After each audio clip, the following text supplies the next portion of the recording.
Los aeropuertos son esos sitios ajetreados, amplios y luminosos donde sucede la modernidad.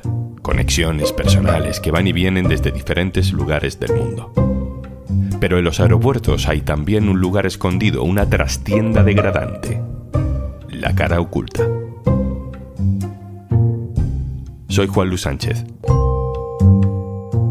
Hoy en Un Tema al Día. La terminal invisible.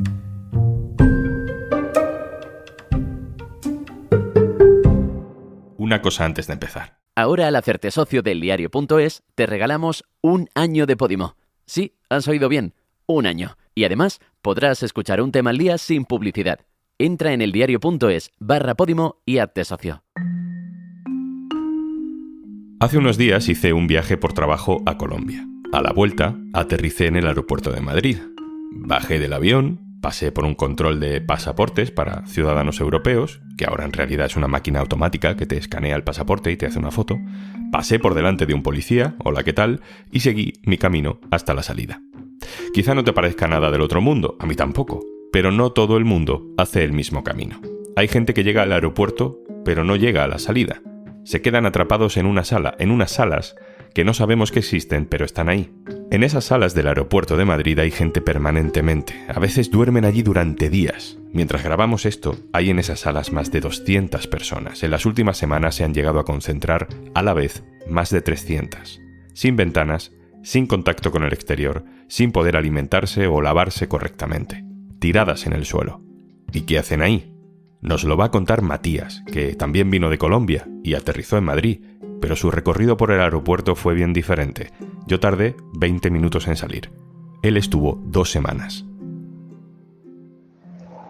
Permanecimos allí en el aeropuerto desde el 7 de noviembre. El vuelo llegó como que a las 7, 8 de la mañana, no recuerdo bien, y salimos el día 21 a las 9 de la noche.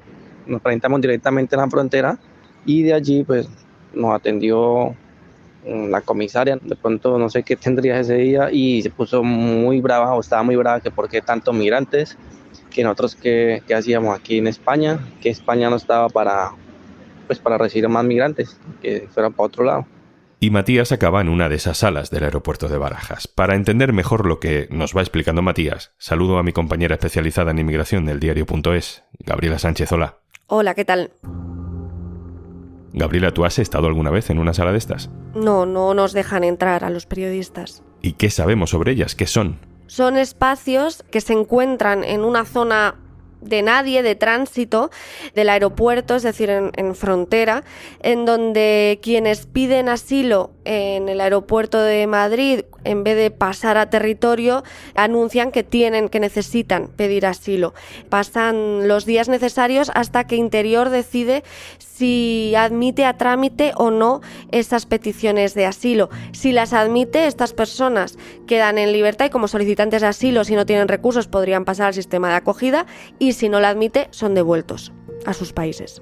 Realmente, ¿por qué decimos ir a España? Pues inicialmente fue por emergencia, que salimos corriendo de Colombia porque yo venía denunciando una serie de seguimientos por parte del gobierno o el Estado, y allí pues siempre hice las respectivas denuncias, nunca me dieron respuesta. ¿Qué hice yo? Pues compramos unos pasajes, pues pensamos en España inicialmente, pues más que todo por el lenguaje, por las costumbres y la cultura. ¿Por qué pedimos asilo directamente en el aeropuerto? Porque antes de yo de poder hacer ese proceso, uno trata de por lo menos leer cuáles son las formas más correctas de llegar a un país a pedir protección o asilo. Queremos hacer las cosas correctamente y lo que hicimos fue pedir asilo en frontera, prácticamente con la policía, pero nosotros no contamos con que nos ocurrieran todas esas aventuras. Igualmente, pues en España no teníamos familia y ¿qué hacíamos si pasábamos directamente a España? ¿Dónde nos quedamos? ¿Qué hacíamos? Gabriela, escuchamos a Matías decir una cosa importante, que es él, con su familia, el que le dice a la policía en el control del aeropuerto: quiero pedir asilo. Es decir, no es que en este caso la policía le corte el paso, es él el que se identifica como solicitante de asilo. Aquí se podría pensar, bueno, ¿no sería más sencillo directamente entrar como turista en España y luego ya tramitar lo que haya que tramitar unos días después? Hay muchas razones que hacen a cada una de estas personas tomar una vía u otra.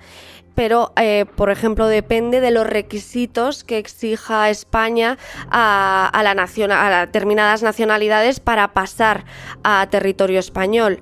Por ejemplo, una mujer venezolana nos contaba que ella decidió no hacerlo en territorio porque no tenía dinero en la cuenta suficiente, y es uno de los requisitos, ¿no? Otras personas directamente solo tienen permiso para estar en tránsito en el aeropuerto de España, no podrían acceder a territorio y por tanto aprovechan la escala para pedir asilo.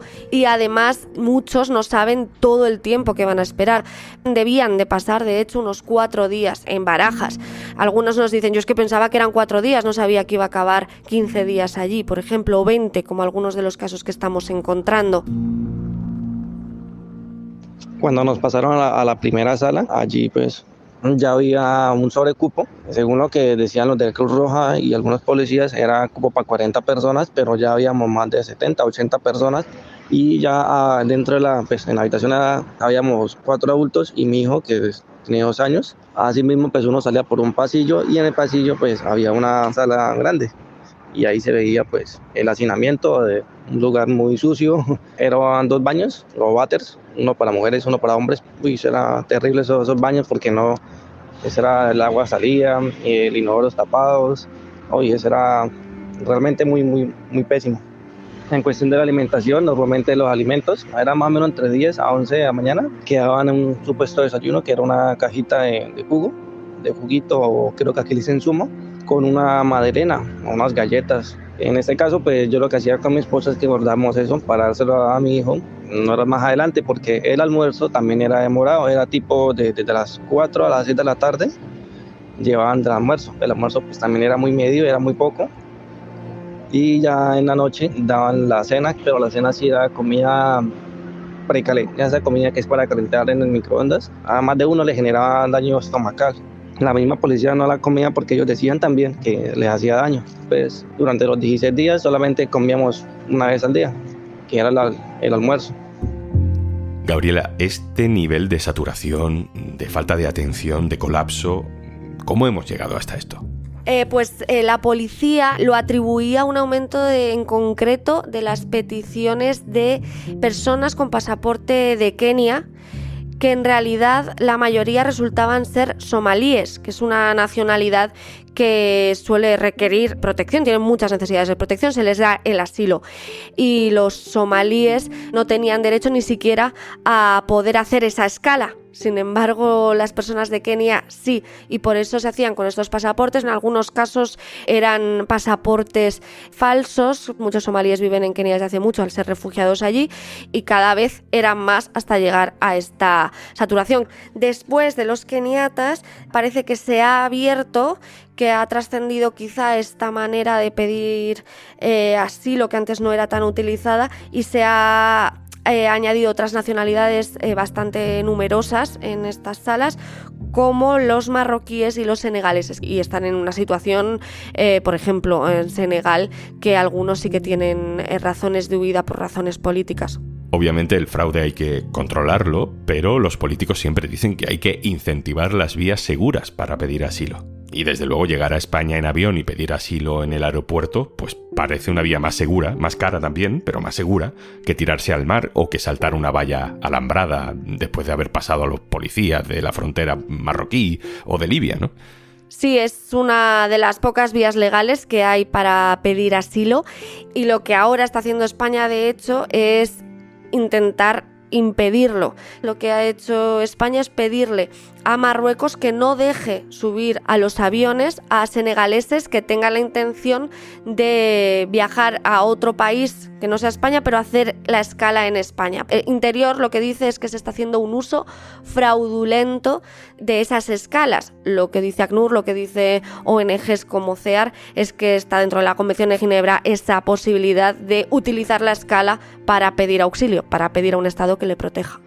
En relación a los niños, pues me marcó mucho, y también fue el día que nos sacaron, fue que el niño tenía influenza, tenía gripa, tenía otitis y tenía fiebre de 38 grados. Ese día pues lo llevaron a un centro médico ahí dentro del aeropuerto y lo que hace es que le toma la temperatura, confirma que está enfermo. Entonces, nosotros esperábamos que por lo menos al niño le dieran por parte de los trabajadores de la Cruz Roja, que le dieran por lo menos algún medicamento. Pero la respuesta fue muy tajante, dijeron no, esto no es problema de nosotros, ustedes ya tienen que irse al aeropuerto. Inicialmente uno espera por lo menos que le den medicamentos, al menos para que lo traten o alguna forma de ayuda, pero realmente fue triste que uno salga de un lugar con el hijo enfermo, que no le den ni una pastilla, y así empezó nuestra larga travesía. Después de estar esas 2 semanas en Barajas, Matías está ahora en San Sebastián, en un hospedaje que le ha proporcionado CEAR, la Comisión Española de Ayuda al Refugiado. Está esperando una respuesta a su demanda de asilo que por fin, después de esos 15 días, se está tramitando. Gabriela, además del testimonio de Matías, nos trae también la grabación de una conversación que has tenido, Gabriela, con otra persona que ha vivido en la terminal invisible de Barajas. Se llama Patricia. Vamos a escucharla. Hola Patricia, ¿cómo estás? Hola, muy bien, gracias. ¿Cómo fueron esos días en Barajas? Bueno, bastante abrumador, éramos más de 100 personas para un espacio aproximadamente como de 30. En las habitaciones para dormir, que estaban habitadas para dormir 4 personas, dormían 7 u 8, hasta 10. Habían otras habitaciones más grandes, estaban habilitadas para 10 personas porque tenían 5 literas. Y dormíamos de 15 a 20 personas en el piso, en colchonetas. ¿Qué fue lo peor de esos días? La comida. La comida de verdad es fatal. No es humanamente accesible. No, de verdad que no. ¿Por qué? ¿Cómo era? Eran unas bandejas y en la noche eran comidas embutidas, enlatadas para calentar en microondas, y no había microondas. Nos las comíamos totalmente frías. La niña no me comía nada. Yo no desayunaba porque la niña solamente se comía las galletas y le guardaba eso a ella, y los envases de agua, nos daban agua, eso sí. Trataba de hidratarla mucho, de darle mucha agua, y unas golosinas que yo traía en mi maleta de mano. Eso era prácticamente lo que ella comió en los 7 días que estuve allí. Muy preocupada porque mi niña viene con una condición y pues no se estaba alimentando. Sin embargo, cuando entré no me preguntaron si la niña tenía alguna condición, solamente me preguntaron si la niña era alérgica. Pues eso me preocupaba porque mi niña tiene un problemita en el corazón y si no te alimentas, obviamente el corazón se afecta. No hacían un listado como tal de llamar a cada persona por su nombre y entregársela, sino que lo colocaban allí y todos salían a agarrar, y las bandejas caían al piso. Habían personas que quedaban sin agarrar, habían otras que agarraban de 2 bandejas y las guardaban porque las porciones eran pequeñas y agarraban de 2, entonces otros nos quedábamos sin comer, y de verdad la hora de la comida era catastrófica. A nivel de higiene, ¿cuál era la situación? Al haber personas que no se duchaban por la ducha que era tan fría el agua, pues hay contaminación. Entonces ya muchos comenzaron a sentir molestias de gripe, garganta, porque obviamente te lo estás inhalando. Habían chinche, entonces los mantenían aislados. Habían personas que estaban aisladas, pero sin embargo aislados, pero igualito entraban a la parte donde estábamos todos allí, o sea que la contaminación estaba general. Y tanto tiempo sin ver la luz del sol, sin ver ventanas, me decías que no había ventanas, no podíais ver la calle. ¿Eso pasa factura de no saber qué hora es, en qué momento vives, no sé? No, efectivamente.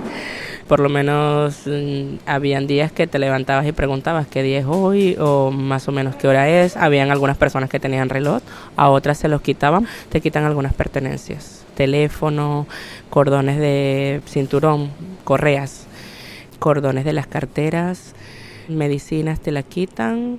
Ya dije, los teléfonos, algunas cosas pues te lo quitan. Muchísimas gracias, Patricia, por contarnos. Ay, gracias a ti. Pues Gabriela, has hablado con Patricia, has hablado con Matías, has hablado con el Ministerio del Interior. ¿Cómo se le da solución a un problema como este? Bueno, lo importante, lo más básico es garantizar a estas personas los derechos básicos, que es lo que dijo hace poco el defensor del pueblo, que habló de trato degradante en estas salas, pues ACNUR habla de una mayor coordinación entre las diferentes autoridades que participan de este procedimiento exprés de asilo y podrían hacer salas más grandes, habilitar espacios ya sea en Barajas o en otros lugares para cumplir este objetivo, y también están pidiendo más personal para resolver esas solicitudes más rápido. En algunos casos, por ejemplo, simplemente que no tenían intérpretes del idioma en concreto que hablaban esas personas y por eso tenían que esperar muchísimo más tiempo en el aeropuerto y por ello había más saturación de estas instalaciones. Gabriela Sánchez, periodista especializada en inmigraciones y coordinadora de Desalambre en eldiario.es. Muchas gracias. Gracias, Juanlu. Y antes de marcharnos... Hola, ¿qué tal? Soy Juanjo de Podimo y vengo a recomendarte un nuevo episodio de uno de nuestros podcasts favoritos sin duda, El Olimpo de las Diosas, que cada 2 jueves estrena episodio. Ha tocado esta semana uno dedicado a todo lo que sabemos sobre envejecer. Como que por una parte me da miedo envejecer y por otra tengo muchas ganas. Me da miedo envejecer porque por la vida siento que encanta. la vida se acaba, ¿sabes? Sí. Y me da mucho miedo ese momento en el que me dé cuenta de que ya le he dado la vuelta al jamón, ¿sabes? Empiezo a darme cuenta de que hay cosas que ya no puedo hacer. Uf, qué horror. Pero por otro pienso, la alegría de que me quedan 2 días en el convento y me puedo cagar dentro, ¿sabes? Y aprovecho para recordarte que si quieres descubrir y disfrutar de todo el contenido en exclusiva que tienes en Podimo, gratis también si ahora te haces socio o socia del diario.es, porque te regalamos un año de Podimo, haciéndolo eso sí a través de este enlace, eldiario.es/Podimo. Esto es Un Tema al Día, el podcast del diario.es. Si te gusta lo que hacemos, necesitamos tu apoyo. Hazte socio, hazte socia del diario.es en eldiario.es/socio. El podcast lo producen Carmen Ibáñez, Marcos García Santonja e Izaskun Pérez. El montaje es de Pedro Nogales. Yo soy Juanlu Sánchez. El lunes, otro tema.